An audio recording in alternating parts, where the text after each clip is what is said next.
Bonjour Olivia, bonjour Fanny. Hello Thomas, hello Salut Olive. Thomas, Salut. Stéphanie. Épisode très spécial. Je vais Ouais. vous parler d'un seul tableau aujourd'hui. Ah, Et c'est tout ce que vous aurez. d'accord.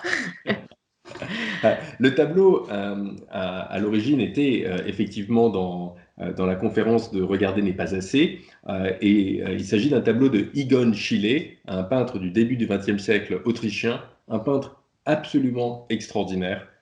Si vous allez à Vienne, en Autriche, ne vous contentez pas Un d'aller jour. voir le Belvédère, allez à la Fondation Léopold, où vous allez voir les tableaux de Egon Schiele et de Klimt, mais notamment de Egon Schiele, qui sont d'une modernité absolument sans pareil. Vraiment, vraiment une œuvre exceptionnelle. Et là, je vais vous parler plus particulièrement des tournesols de Egon Schiele de 1914 et les comparer, bien entendu, avec les tournesols. De Van Gogh. Merci, vous suivez. Ouf.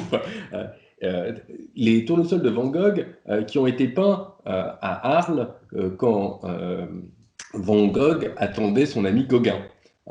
Et Van Gogh espérait que la venue de son ami peintre Gauguin allait lui permettre de créer une école de peinture. Et pour lui, ça aurait été un nouveau départ dans une carrière hésitante, très déstabilisé, comme vous le savez, où il ne savait pas très bien quel était le prochain chapitre. Et pour préparer l'arrivée de Gauguin, il va peindre 4 ou 5 tableaux des tournesols pour décorer la chambre de Gauguin. Ces tournesols vont être éclos, on dit, vont être donc En tournés vers le fleurs. soleil en fleurs, magnifiques, sur un fond jaune brillant, avec énormément de matière, et vont symboliser l'espoir. L'espoir des tournesols, du soleil, de la vie, du printemps, etc. Quelques années plus tard, le tableau, au début du XXe siècle, tandis que Van Gogh était déjà mort depuis longtemps, va être exposé au Palais de Sécession à Vienne. Et le jeune Egon Schiele, qui est mort, je crois, à 24-25 ans, tout jeune, donc à 16 ans, voit le tableau et ça le marquera énormément. Et il va attendre quoi? Il va attendre Ah, nous avons un petit invité. 1914, oui, 1914, pour peindre sa version des tournesols. Euh, et, euh, et Egon Schiele va nous présenter des tournesols totalement différents, dans une toile qui fait 1 mètre sur 1 mètre 50, je crois, une toile de format très important, un sujet totalement lugubre, où on verra les tournesols en train de mourir, en train de perdre leurs feuilles, en train d'être tournés vers le sol, dans une palette très sombre d'ocre, de gris, de marron, de noir. Pourquoi est-ce que Schiele, en 1914, nous peint une version apocalyptique de Van Gogh? Parce que c'est la guerre. Parce qu'en 1914, c'est la guerre. Oui, effectivement, Absolument. c'est la guerre. Et il va peindre un tableau absolument bouleversant et absolument extraordinaire, mais évidemment qui va trouver son origine et ses racines chez Van Gogh, avec la même expression, avec la même force de l'expressionnisme, mais d'une façon totalement différente. L'histoire incroyable, c'est la provenance du tableau de Egon Schiele des tournesols. Effectivement, ce tableau a été acheté par M. Grunewald, qui était un des rares mécènes de Schiele, qui le connaissait personnellement, qui était à Vienne, et qui a acheté une grande partie de sa production. Il a même acheté ce tableau, les tournesols, directement en 1914. Mais Egon Schiele avait oublié, parce que Grunewald laissait toujours les tableaux dans l'atelier de Schiele, pour que Schiele puisse montrer ses œuvres à d'autres artistes et il puisse continuer à vivre avec ses œuvres. Et donc, il a laissé le tableau chez Schiele, également parce qu'il y avait la guerre, il n'avait pas la possibilité d'aller chercher son tableau. Et Schiele, à la fin de la guerre, va revendre le tableau à quelqu'un d'autre, ayant totalement oublié qu'il avait vendu à Grunewald. Et Grunewald devra dire à Schiele, récupère mon tableau parce que j'aimerais bien quand même l'avoir, et je te rappelle que je t'ai payé avant la guerre, au tout début de la guerre, pour cette œuvre. Et il va finalement récupérer ses tournesols. Et puis, le tableau va disparaître quelques années plus tard.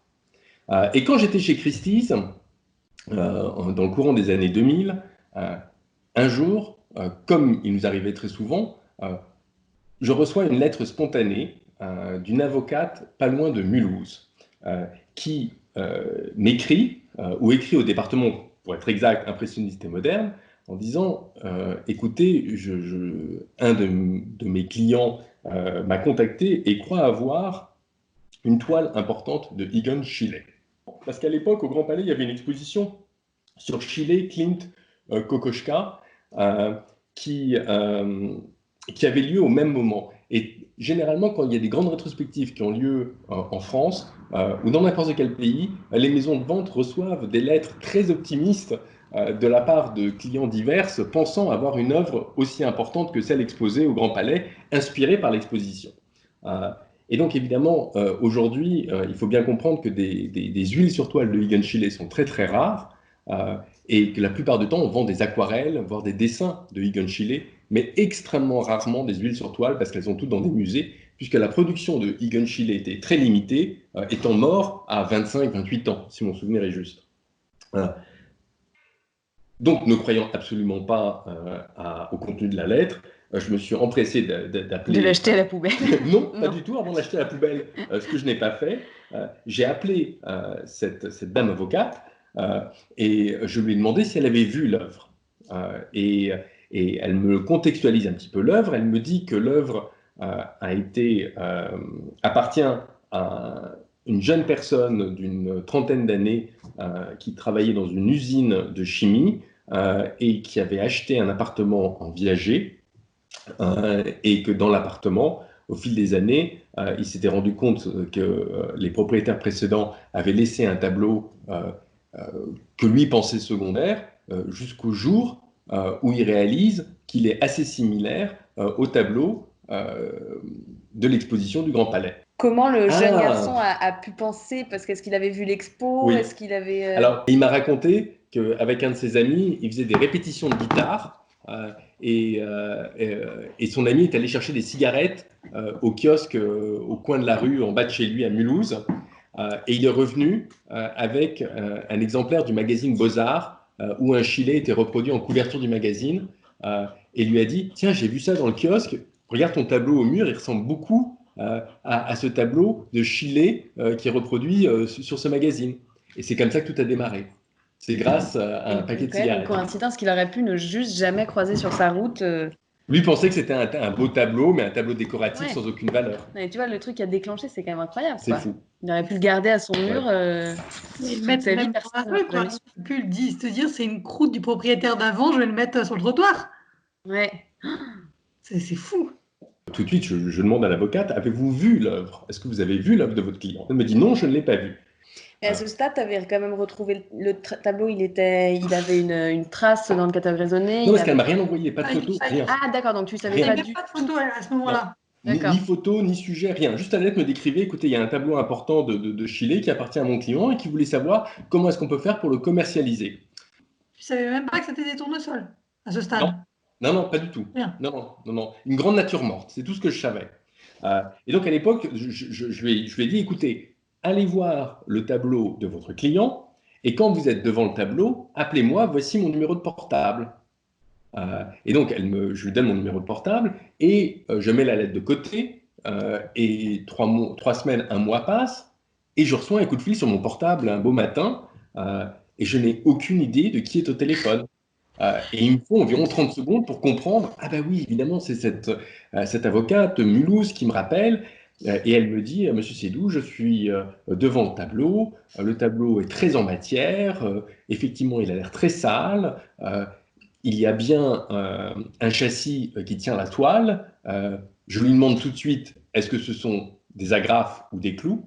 Parce que l'agrafe est en général un signe évidemment qu'il s'agit de copie, surtout à l'époque de Schiele. Elle me dit non, il y a des clous qui sont rouillés, et surtout il y a des étiquettes au dos du tableau, et une étiquette du musée de Bâle. Et là je me dis c'est quand même assez étonnant. Elle me dit mais je vais vous envoyer des photos. Et on est au début des années 2000, je crois qu'on est en 2002, 2003, et elle me dit donc très bien, j'attends vos photos. On n'envoyait pas des photos avec un iPhone en 30 secondes, malheureusement. Ça ne se passait pas encore comme ça. Et effectivement, quelques jours plus tard, par mail, je reçois des photos de détails du tableau qui ressemblent à rien. Je les envoie à mon collègue Andreas en Allemagne, qui était lui expert spécialisé en Schiele et en Klimt. Et il reçoit les photos, il me dit, Thomas, je suis sûr à 100% que ça, il ne s'agit pas d'un Chilé, c'est pas possible, je comprends même pas le sujet du tableau. Euh, sur ce, je lui renvoie un email en disant, est-ce que vous avez d'autres photos? Et elle me dit, oui, vous n'avez pas reçu les photos principales du tableau, vous avez juste reçu les détails. Ah Et elle nous renvoie un second email où là, il y a la photo du tableau dans sa totalité, et on réalise que c'est les fameux tournesols de Chilé, de Grunewald, qui sont illustrés dans de nombreux livres, mais toujours en noir et blanc, jamais en couleur. Pourquoi? Parce que depuis 1939, le tableau a disparu. Le tableau a disparu, on n'en a jamais trouvé la trace, et jusqu'à preuve du contraire, tout le monde pensait que cette œuvre majeure de Egon Schiele, cet hommage à Van Gogh, avait été détruit pendant les bombardements de la Seconde Guerre mondiale et que le tableau ne referait jamais surface. Attends, et à ce moment-là, tu y crois? Tu te dis c'est celui-là, c'est sûr. Ah ben non, non, non, ça paraît totalement improbable. Tu ne peux pas retrouver un tableau que l'on croit détruit, qui n'existe que en noir et blanc, qui est répertorié partout comme un tableau ayant disparu pendant la guerre. Tu te dis, je ne vais pas le retrouver dans un appartement à Mulhouse. C'est pas possible. C'est ça. Mais cependant,